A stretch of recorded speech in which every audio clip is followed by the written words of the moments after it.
அற்புத குழந்தை இயேசு ஜெபம்.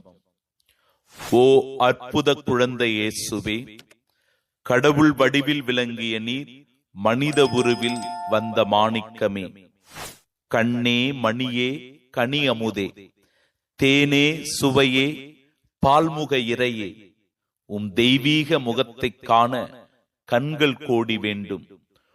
புன்சிரிப்பை பார்க்க யுகங்கள் பல வேண்டும்.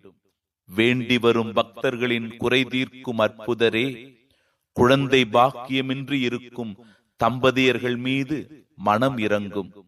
அவர்கள் கரங்களில் நீர் அற்புத குழந்தையாய் தவழும் பாக்கியம் தாரும். அவர்களின் சோகம் கலக்கம் வருத்தம் நீக்கி வாழ்வில் மகிழ்ச்சியும் நிம்மதியும் தாரும். ஆமென்.